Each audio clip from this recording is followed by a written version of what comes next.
Diabetes মেলাইটাসের diagnosis জানার আগে আসলে এই অসুখটা কি, এর কিছু সাইন সিমটমস সম্পর্কে এবং বিভিন্ন বেসিক নলেজ সম্পর্কে আমাদেরকে জানতে হবে। তো প্রথমেই দেখি যে ডায়াবেটিস মেলাইটাস বলতে আমরা কি বুঝি। দেখো ডেফিনেশনটা দেখো, যে এখানে diabetes mellitus is a clinical syndrome. এটা একটা ক্লিনিক্যাল সিনড্রোম। সিনড্রোম মানে হচ্ছে যে কোনো collection of sign and symptoms, মানে একসাথে অনেকগুলো সাইন অ্যান্ড সিমটমসকেই হচ্ছে সিনড্রোম বলা হয়। সেজন্য এখানে ক্লিনিক্যাল সিনড্রোম বলা হয়েছে। Characterized by persistent hyperglycaemia. Hyperglycaemia মানে আমরা বুঝতে পারছি যে ব্লাডের মধ্যে গ্লুকোজের পরিমাণ বেশি থাকবে এবং সেটা কিন্তু শুধুমাত্র একটা বা দুইটা অকেশনে হবে না, পারসিস্টেন্ট হবে। এই জিনিসটা সেজন্য important, persistent hyperglycaemia due to absolute or relative deficiency of insulin. Absolute deficiency of insulin বলতে বোঝাচ্ছে যে এখানে পেশেন্টের ব্লাডে খুব অল্প পরিমাণ অথবা কোনো ইনসুলিনই নেই। আর রিলেটিভ ডেফিসিয়েন্সি অফ ইনসুলিন বলতে বোঝাচ্ছে যে কোনো কারণে ইনসুলিন ব্লাডে আছে কিন্তু সেই ইনসুলিনটা ফাংশন করতে পারছে না। তো ইনসুলিন যদি নন ফাংশনিং হয় তাহলে তো ইনসুলিন মোটামুটি বলা যায় যে সে ব্লাডে না থাকার মতোই। সেজন্য ইনসুলিন ব্লাডে আছে এরপরও সে ফাংশন করতে পারছে না, সেটাকে আমরা রিলেটিভ ডেফিসিয়েন্সি বলবো। আর ইনসুলিন সত্যিই ব্লাডে নেই, সেটাকে আমরা অ্যাবসলিউট ডেফিসিয়েন্সি বলবো। তাহলে এটাই হচ্ছে ডেফিনেশনটা, এবং এই ডেফিনেশনটা কিন্তু পুরোটাই পারতে হবে। এবং আমি এখানে আলাদা করে হাইলাইট করে দিয়েছি যে কোন ওয়ার্ডগুলো বেশি ইম্পর্টেন্ট। এরপর হচ্ছে টাইপস অফ ডায়াবেটিস মেলাইটাস। এটাও ভাইভা এবং রিটেনের জন্য খুব বেশি ইম্পর্টেন্ট। যে দেখো এখানে প্রথমেই হচ্ছে type 1 diabetes mellitus or insulin dependent diabetes mellitus. আমরা উপরে ডেফিনেশনে যে দেখেছি অ্যাবসলিউট ডেফিসিয়েন্সি অফ ইনসুলিন, সেইটাতে যেটা হয়, সেই যে ডায়াবেটিস মেলাইটাস হয় সেটাই হচ্ছে টাইপ 1 ডায়াবেটিস মেলাইটাস। এবং যেহেতু এখানে ব্লাডে কোনো পরিমাণ ইনসুলিন নেই, সেজন্য আমাকে এখানে বাইরে থেকে ইনসুলিন ইনজেক্ট করতে হয় এবং সেই জন্য এটার নাম হচ্ছে ইনসুলিন ডিপেন্ডেন্ট ডায়াবেটিস মেলাইটাস। তো এইটার কিছু কজ ইডিওপ্যাথিক। ইডিওপ্যাথিক মানে হচ্ছে যে অ্যাকচুয়ালি কোনো কজ খুঁজে পাওয়া যায়নি এখনো পর্যন্ত, সেটাই হচ্ছে টাইপ 1 ডায়াবেটিস মেলাইটাস। আর কিছু হচ্ছে যে বিভিন্ন destruction of the pancreatic beta cell by immunological assault.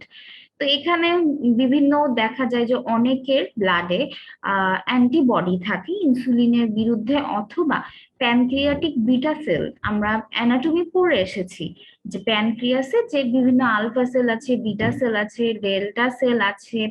তো এর মধ্যে বিটা সেল থেকে কিন্তু ইনসুলিন ফর্মেশন হয় এবং এই বিটা সেলের বিরুদ্ধে যদি কোনো অ্যান্টিবডি ফর্মেশন হয় তখন এই বিটা সেলগুলো ডিস্ট্রয়েড হয়ে যায় এবং তখন ইনসুলিনের অ্যাবসলিউট ডেফিসিয়েন্সি হয়। যেহেতু বিটা সেল নাই তাহলে ইনসুলিনও ব্লাডে নাই, তখন অ্যাবসলিউট ডেফিসিয়েন্সি হয়ে টাইপ 1 ডায়াবেটিস মেলাইটাস হবে। আর টাইপ 2 ডায়াবেটিস মেলাইটাস যেটা হচ্ছে নন insulin dependent diabetes mellitus.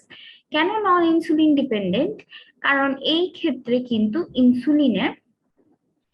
Insulin ব্লাডের মধ্যে আছে কিন্তু সেই ব্লাডের মধ্যে সে কাজ করতে পারছে না। কেন কাজ করতে পারছে না? এই সমস্যাটাকে বলা হয় বা এই স্টেজটাকে বলা হয় ইনসুলিন রেজিস্ট্যান্স। তো ইনসুলিন রেজিস্ট্যান্স সম্পর্কে আমি একটু পরেই ভালোভাবে আলোচনা করব। আর আরেকটা হচ্ছে যে desensitization of beta cells to glucose. আমরা যখন আরেকটু বড় হব তখন আমরা দেখব যে বিটা সেল কখন ইনসুলিন রিলিজ করে। তো বিটা সেল যখন ইনসুলিন রিলিজ করে সেই ক্ষেত্রে একটা মেকানিজম আছে, বাংলায় যদি আমি বলি, প্রথমে হচ্ছে ওই মেকানিজমে আগে গ্লুকোজটা বিটা সেলের কাছে যায় এবং বিটা সেলকে সে স্টিমুলেট করে যাতে বিটা সেল ইনসুলিন রিলিজ করে। তো এখানে আরো অনেক কিছু ব্যাপার স্যাপার আছে, পটাশিয়াম পাম্প আছে, ক্যালসিয়াম পাম্প আছে, এত কিছু আমরা আলোচনা করব না। আমরা জাস্ট এটাই জানবো যে গ্লুকোজ যখন আমাদের শরীরে বেড়ে যাবে বা ব্লাডে গ্লুকোজ থাকবে, সেটা বিটা সেলের কাছে যাবে এবং বিটা সেলকে স্টিমুলেট করবে যাতে সে ইনসুলিন রিলিজ করে। তো কোনো কারণে যদি এই বিটা সেলগুলো ডিসেনসিটাইজ হয়, মানে হচ্ছে গ্লুকোজ বিটা সেলের কাছে গেল, এরপরও বিটা সেল গুলো স্টিমুলেটেড হচ্ছে না, সেটা কি কারণে হতে পারে? যে গ্লুকোজে বিটা সেলে কিছু রিসেপ্টর থাকে, আমরা অলরেডি ফিজিওলজিতে পড়ে এসেছি রিসেপ্টর সম্পর্কে। কোনো কারণে সেই রিসেপ্টর গুলোতে ডিস্ট্রাকশন ঘটলে বা রিসেপ্টর গুলো ডাউন রেগুলেশন হলে তখন হচ্ছে desensitisation of beta sell two glucose হবে। তো এটাই হচ্ছে টাইপ 2 ডায়াবেটিস মেলাইটাসের কজ। এরপর হচ্ছে সেকেন্ডারি ডায়াবেটিস মেলাইটাস।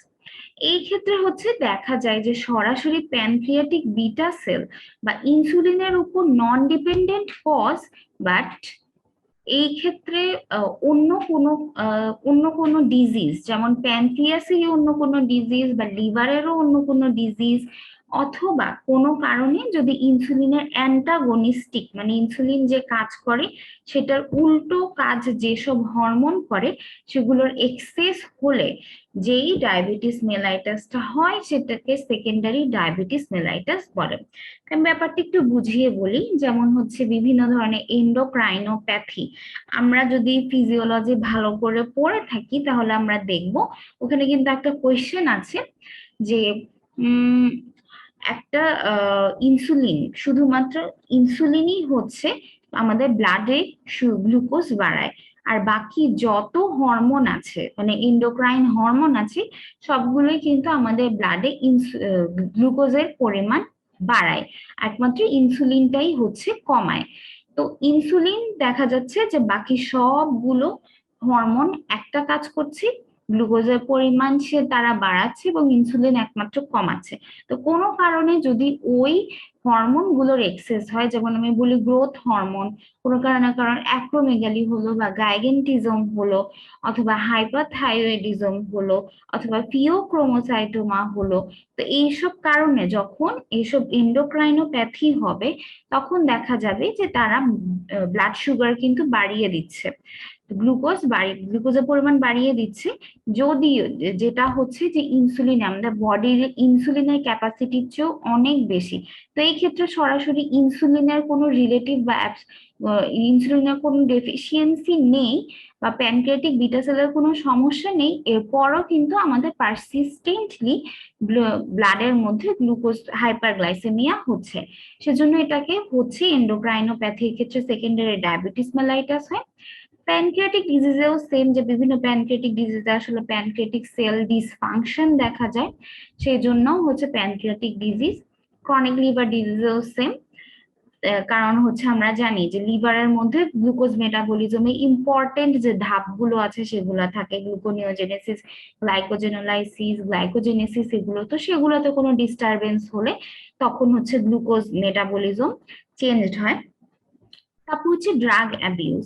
ড্রাগ অ্যাবিউজের ক্ষেত্রে দুটো তো মনে রাখতেই হবে স্পেশালি, সেটা হচ্ছে কর্টিসল, যেখানে হচ্ছে স্টেরয়েড থাকে, স্টেরয়েড কিন্তু একদম স্ট্রংলি গ্লুকোজের পরিমাণ বাড়ায়, সেটা কিন্তু আমরা ফিজিওলজিতে খুব ভালো করে দেখেছি, স্টেরয়েডের যেখানে আমরা ফাংশন দেখেছি সে খুব দ্রুত, এজন্য স্টেরয়েড কিন্তু আমরা যখন কোনো বডির স্ট্রেসড কন্ডিশন থাকে তখন কিন্তু কর্টিসল রিলিজ হয় যাতে খুব দ্রুত আমাদের ব্লাডে গ্লুকোজ চলে আসতে পারে।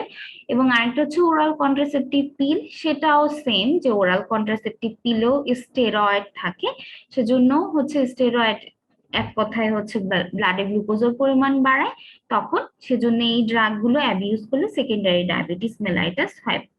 এরপর হচ্ছে জেস্টেশনাল ডায়াবেটিস মেলাইটাস, মানে হচ্ছে প্রেগনেন্সি অবস্থায় যে ডায়াবেটিস মেলাইটাসটা হয় সেটাকে জেস্টেশনাল ডায়াবেটিস মেলাইটাস বলে।